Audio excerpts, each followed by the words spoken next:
speak about is this. So perhaps if you leave a space for everybody to look at that. And this is also an image, the one that you see there, that is in some of the publication for the exhibition and so on. This is a project to residential tower in Milan that are under construction. There is near my pavilion that you know very well, the Dutch pavilion, in which you see this idea of the emerging of the greening of the building and this kind of effort of renaturalization of the building that is more and more common. There are a few other points, so I'll comment briefly on these, then we move through and we do the final discussion at the end, and then we move around again. I'm sorry for you, I hope that it will not too much to move around. So what is interesting of this, that you see this here, you have a plan, you have the plans, you understand very well which is the purpose of that. But what is interesting is what is not here on this table. Because this is part of a redevelopment of an urban area in Milan, which was, how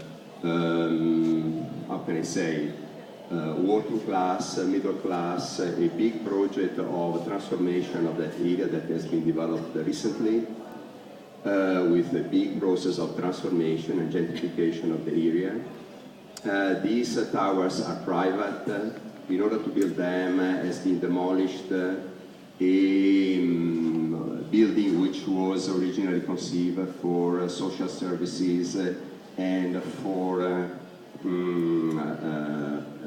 the neighborhood activities, and was then transformed also in a place for art and research. And the shift from, for example, from neighborhood from production to neighborhood service to art, and then the demolition for the creation of this is quite an interesting process.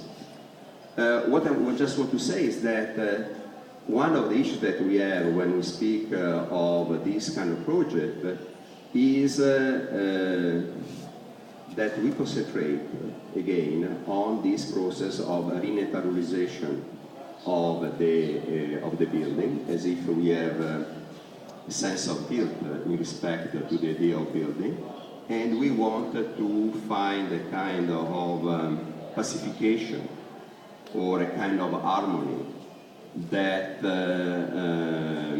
we are aiming at. This is very interesting because in a certain way, through the architecture and this process of the greening of the building, is a very symbolic process which can be taken as a process representative of a lot of things that are happening in our society today. So the idea that we are, how can I say, driven to think of a kind of a fluid society. We are always thinking of a situation in which there are no friction, in which there is a perfect harmonic condition. So all this process of the greening of buildings in the city in reality are for me a kind of a fantastic translation, very direct metaphor of this society that we have in mind. A society, and also all the sustainable thing behind that. There is an ideology behind that of a kind of harmonic conditions, while we know very well that everything in our society is based in all the urban conditions, but all our society is based on conflict. It's conflict of interests, conflict of different actions. The city is the result of an incredible number of actions that are very often conflictual among them. So I think that behind this idea of the green and behind this idea of the sustainability, there is the hiding, or there is a representation of a society which does not exist. and the condition which does not exist. So what is very important when we look at these kind of things is not only to look at that, but also to look at what they are hiding. Looking at that, we don't look at a lot of other things that are the base of that.